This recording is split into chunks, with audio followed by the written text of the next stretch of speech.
Hola, bienvenidos a Dale, Cuéntame y continuamos enfocándonos de nuevo, seguimos en hacer fuerte esta red de empoderamiento con nuestro orgullo hispano.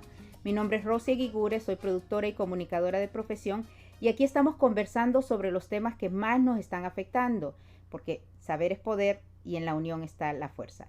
Estamos hoy con Ricardo Arrambari, que todos ustedes lo conocen, de Univisión, Primer Impacto. Me hubiese gustado tenerlo en los primeros de nuestro orgullo hispano y que nos hablara más de su historia, pero estamos tratando el tema de COVID-19.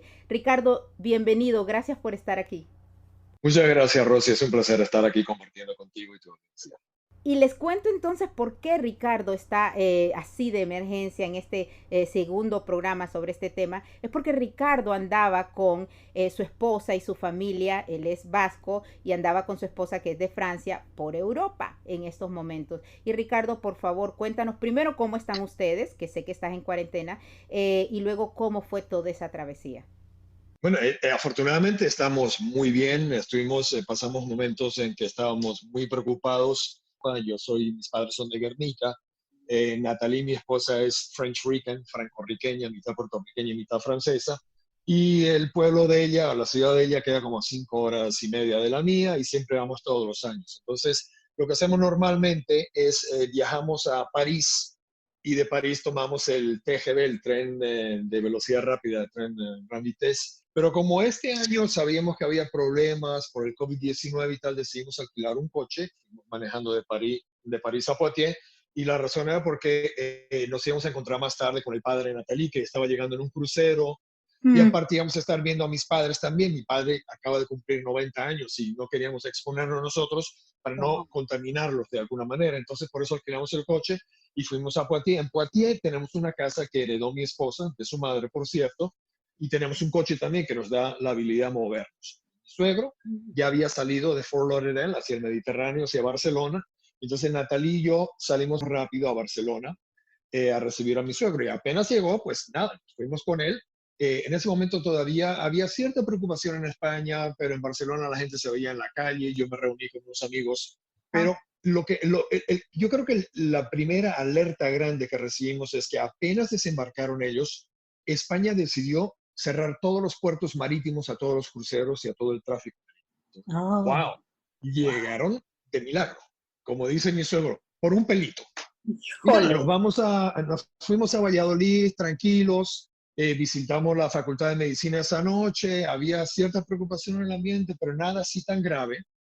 Al día siguiente en la mañana nos levantamos y yo veo los periódicos, los titulares que decían, guerra contra el coronavirus, Europa cierra y empezamos a ver ya, pero no nos percatamos realmente de la situación hasta que fuimos a la Plaza Mayor de Valladolid, que normalmente en un sábado estaría llena de gente, Ujú. vacía total, vacía, vacía. No.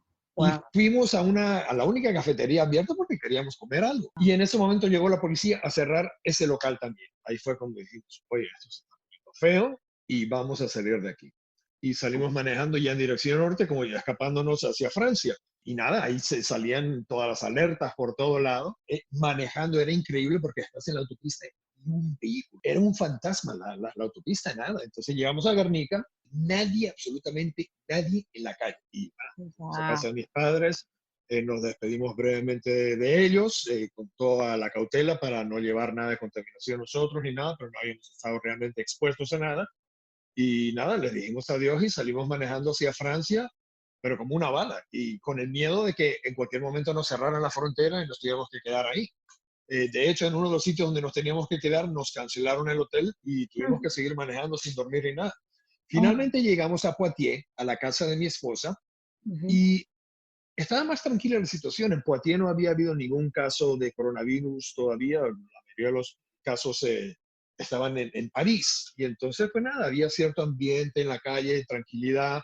Pero esa misma noche, viendo televisión, vemos al presidente de Francia, Macron, diciendo un somos en guerra. Estamos en guerra contra un enemigo invisible. Ahí fue cuando yo empecé a decir, esto se está poniendo feo, se va a poner como España también, van a restringir movimientos.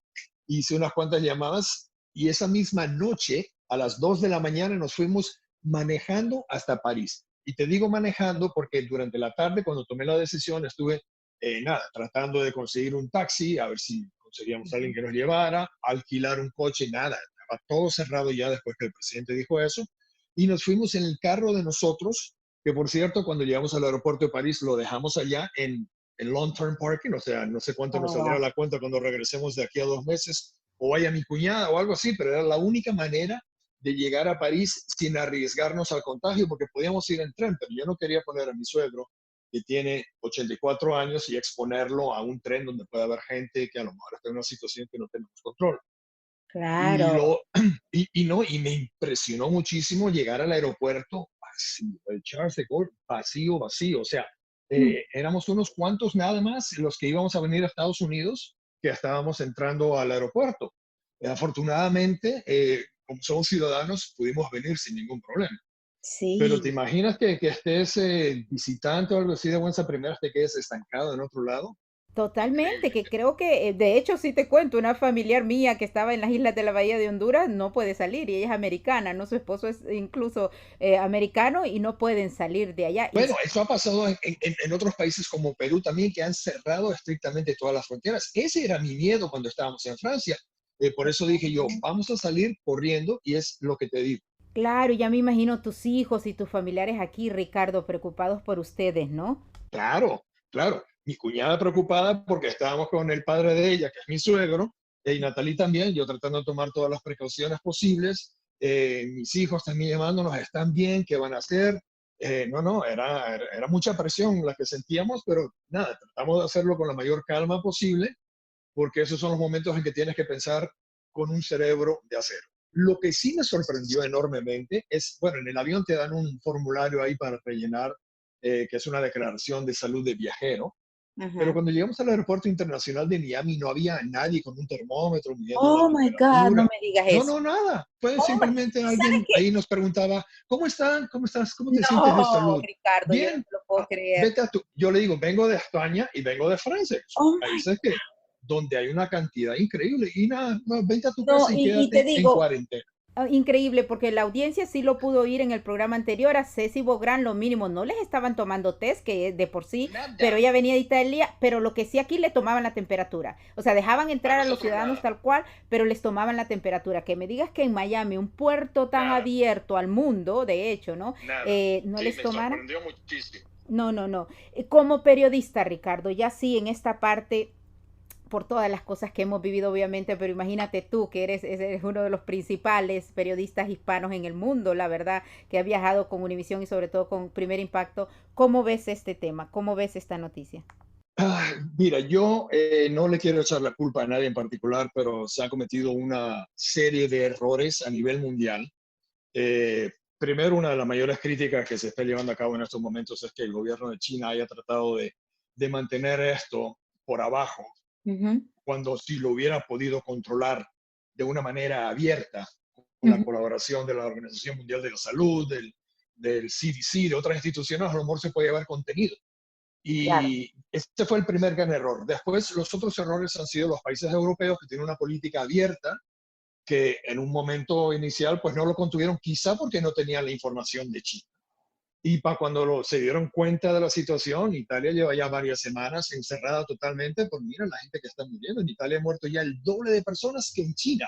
Sí, Y increíble. el índice de mortalidad de Italia es cerca del 10%, mientras que Sí, en Alemania el índice de mortalidad es menos del 1%. O sea que uno se pregunta, bueno, ¿qué está haciendo bien Alemania o Austria, que tiene un índice de mortalidad bien bajo? ¿Y qué está haciendo mal, por ejemplo, Italia y en menor escala un poco España, pero donde hay también más de 2.000 muertos? O sea, España en cualquier momento va a tener más muertos que China.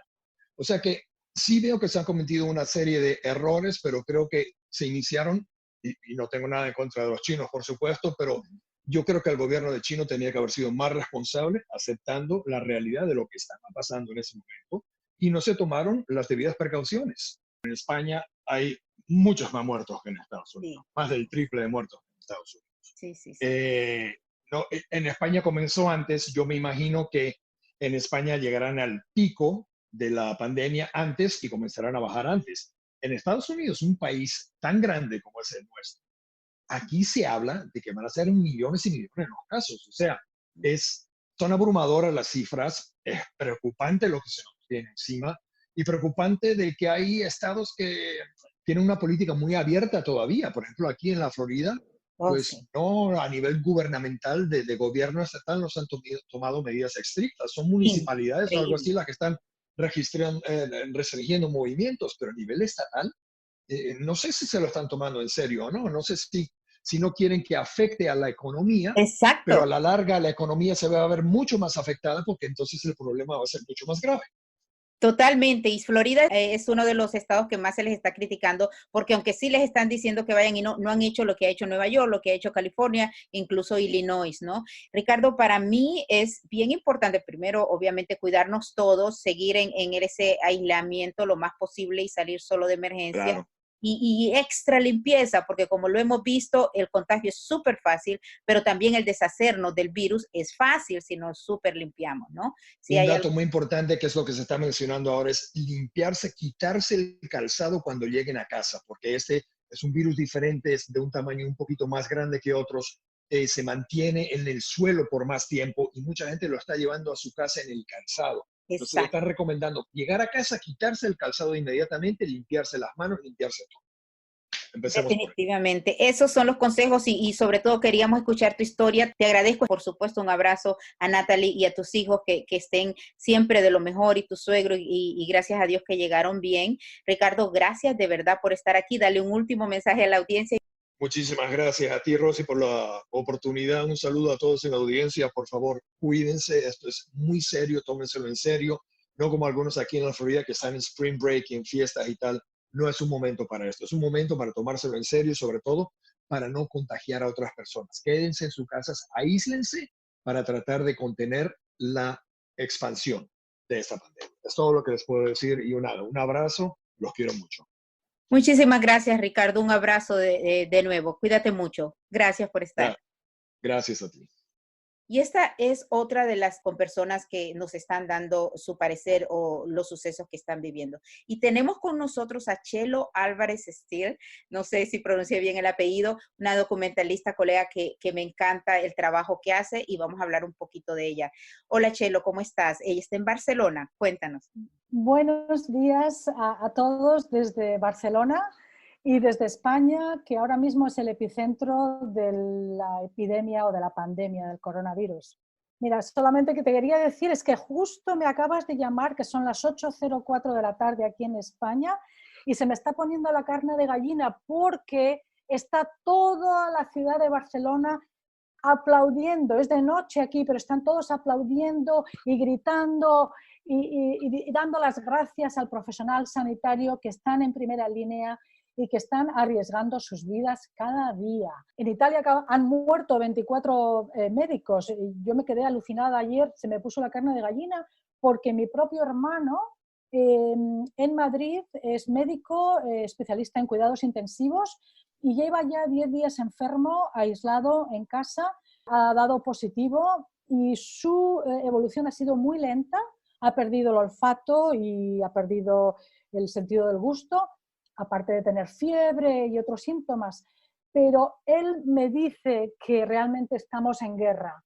Él no quería ni hablar conmigo. Bueno, somos muchos hermanos, pero le digo, yo también soy reportera de guerra, tienes que hablar conmigo. Y él me decía, no sabes lo que estamos viviendo. La prensa no lo está diciendo. Lo que nosotros vivimos dentro de los hospitales es un horror que solo se ha vivido en las guerras, porque están totalmente desbordados. Todos los hospitales de España ahora mismo están a la mitad de la capacidad. Entonces, ¿qué ocurre? Que tienen que hacer unas cribas, tienen que cribar, tienen que hacer el triage, que se dice en Estados Unidos, ¿no? Tienen que seleccionar a los enfermos que vayan a sobrevivir. Es increíble. Entonces, no quiero ser alarmista, sé que estoy como emocionada hablando de esto. No se trata de ser alarmistas y de entrar en pánico, no. Se trata de ser conscientes, de respirar hondo, ser conscientes y todas nuestras acciones tienen que tener esta conciencia de que cualquier cosa que hacemos puede contaminar a otros o a nosotros. Entonces tenemos que seguir las directrices de la Organización Mundial de la Salud y de los líderes de salud, no políticos, especialmente en Estados Unidos, con ese líder tan loco que tenéis. Entonces hay que seguir las directrices de quien esté al cargo de la salud en cada uno de los estados.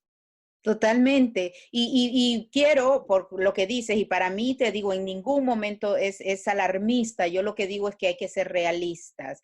Nosotros estamos aquí y estamos a semanas atrasados, pero yo tengo que decir que tú eres periodista internacional, tú eres cineasta documentalista internacional, igual que tenía al periodista presentador principal de la capital de California diciéndonos, no queremos alarmar, para nada, queremos salvar vidas, queremos con la información decir, quédense en casa. Cuéntame tú cuando comienza el brote, Chelo, y tú cómo comienzas a darte cuenta y a decir esto es en serio.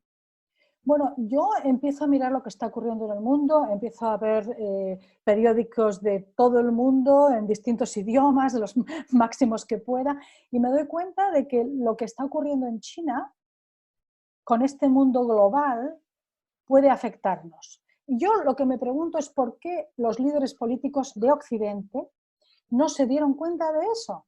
Está mi sistema sanitario, el de mi país, occidental, el de la democracia de Estados Unidos y de Europa. ¿Estamos preparados para asumir una pandemia de este tipo? La respuesta inmediata es no. En lugar de hacer eso, esperaron señalando, riéndose, mocking, o sea, y como tratando de salvar una economía supuestamente. Y eso está claro para las personas que quieren tener oídos, Chelo, y lo oyen. Desde enero se pudo hacer algo aquí porque esto fue un virus de finales del 19, por eso se llama COVID-19. Pero en esta parte en donde nosotros estamos viendo es un brote. Tú y yo sabemos, y por supuesto mucha gente, que si el 9/11 provocó algo, cambio en la humanidad realmente, esto es un cambio histórico. Explícame cómo tú lo ves. Mira, hay una reflexión que me ha llegado hoy que es muy interesante porque efectivamente ha habido muchas plagas, ¿no? Y ha habido el 9/11, bueno, fueron 3.000 y pico muertos, ¿no? Hoy España registra casi 3.000 muertos ya por coronavirus. Entonces, ¿qué ocurre? Que ha habido plagas anteriores, ha habido el ébola, por ejemplo, ébola, ¿no? El ébola, ¿qué pasa? Que afectaba a los negros de África, no nos importaban al mundo occidental. ¿Qué pasó con el HIV? ¿Qué pasó con el SIDA, con el VIH? ¿no? Sí. ¿Qué ocurre con este nuevo virus? Este nuevo virus ha venido y ha dicho, ¿sabes qué? Ahora voy a por todos. Y voy a por los políticos, a por los blancos, a por los que tienen dinero, etcétera, etcétera. Y de repente ahí ha sido que se han dado cuenta de que los que siempre están en el establishment, que están ahí bien asentados, pues ya de repente su vida ya no tiene esas raíces tan sólidas que pensaban que tenían. Entonces esto nos tiene que dar que pensar, porque lo que tenemos que hacer es con este fenómeno, esta plaga que es casi bíblica, digamos, ¿no? Reflexionar como raza humana. ¿Qué ocurre? Creamos ese tipo de globalización comercial, pero luego no queremos que nos vengan emigrantes buscando una vida mejor o huyendo del hambre o huyendo de la violencia. Entonces, vamos a reflexionar. Para mí es un momento como de tomar una respiración profunda y en lugar de decir, bueno, nos vamos a quedar en casa viendo series en Netflix como locos y viendo todo el tiempo las noticias del coronavirus, no, toma un rato también para reflexionar, para estar con tu familia, para apreciar lo que tienes y para ver que podemos vivir sin consumismo, que podemos vivir de una manera mucho más simple y que tenemos que cuidar del planeta y de cada ser humano y de los animales. Definitivamente. Y yo lo que pienso, Chelo, es que es como tú dices, sea en lo que crean, sea si creen en Papá Dios o en lo que crean, ¿qué puedo hacer yo para cambiar esto? Cuando esto ya no esté, ¿cómo yo cambio mi comportamiento? Y hay mucha gente avoiding también, diciendo, ok, yo no me voy a contaminar porque mi sistema inmunológico está bien. Cuéntanos tú cómo la gente vio ese brote y ese cambio lo miraban en Italia y luego ustedes lo están teniendo en España. Pues te diré que es muy difícil que la gente se dé cuenta de las dimensiones de lo que estamos viviendo, porque en realidad, para empezar, hay mucha desinformación que se está propagando por las redes sociales, que si fulanito dijo esto, que si ahora dicen lo otro. Primero tenemos que intentar conseguir información de fuentes más bien fidedignas, de medios de comunicación en los que se pueda fiar, de los que se pueda fiar uno, ¿no? Pero segundo es que la gente tiene que ser consciente de que lo que hace cada persona impacta a los demás. Ha habido reacciones en Italia, en España, y ahora las veo en Estados Unidos, de gente que no quiere hacer caso, que sale de casa sin pretexto, gente jóvenes que dicen, no, esto les pasa a los ancianitos, a los viejecitos, no, yo quiero hacer mi jogging, yo voy a ir a ver a mi amigo, yo voy a tal. O sea, no puedes hacer eso porque tú puedes ser la persona que traigas el virus a tu casa. A lo mejor a ti no te afecta mucho por ser más joven, pero también hay peligro de que te afecte. Hay muchos jóvenes también que están en cuidados intensivos en estos momentos. Y entonces, tú tienes una responsabilidad enorme con eso. O sea, el problema es que es un virus que no sabemos todavía cómo funciona ni cómo se transmite. Hay muchas teorías, han dicho que se puede transmitir en el aire, que dura 3 días sobre ciertas superficies como plásticos, etc. Entonces, como realmente no hay unas directrices claras de cómo se transmite, de cómo afecta, estamos en un periodo todavía de investigación, tenemos que ser cuanto más prudentes mejor. Responsables, exacto. Yo puse algo que decía de la conducta de cada uno depende del destino de todos. Y Por eso supuesto. Alejandro Magno es el que lo dijo, pero sí realmente eso es lo que debemos tener en cuenta. Chelo Álvarez, ustedes la pueden buscar, es una documentalista internacional. Chelo tuvo la fortuna, ellos se fueron a vivir, estaban en Malibu antes, se fueron a España por un tiempo y su niña estaba en Francia estudiando y afortunadamente me cuentas que están los 3 juntos, que cuando todo este brote ya tu muchacha llegó con ustedes. Chelo, ¿qué recomendaciones das a la gente en Estados Unidos? Esto nos oyen también en Latinoamérica a través del podcast, pero el primero es aquí en California, de cómo, sobre todo las personas que no están entendiendo lo que tú ya estás viviendo, acabas de mencionar los 3,000 muertos. Cuéntame tu recomendación. Bueno, mi recomendación serían 2. Por un lado, que hay que ser consciente, pero no entrar en pánico, porque siendo consciente vas a ser prudente y vas a ser consciente de que todo lo que tú hagas impacta a los que tienes a tu alrededor. Entonces, aprovecha este tiempo para reflexionar, para disfrutar de lo que tienes, para valorarlo, ¿no?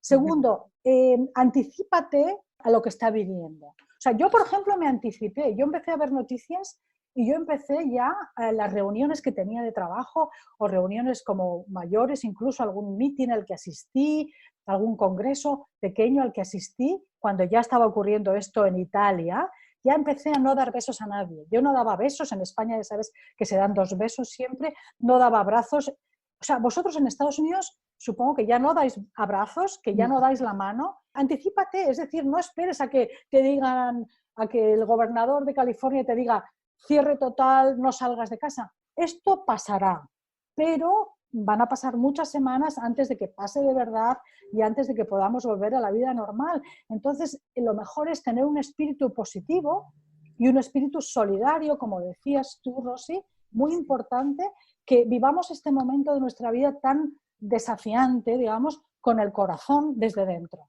Sí, te agradezco muchísimo, es exactamente ese el mensaje, Chelo. Gracias de verdad por estar con nosotros, por estar en Dale Cuéntame, por traernos lo que se vive en Barcelona durante esta semana. Seguro que vamos a seguir en comunicación, Chelo. Muchísimas gracias. Muchísimas gracias a ti, Rosy, y a todos los oyentes. Un abrazo desde España. Gracias.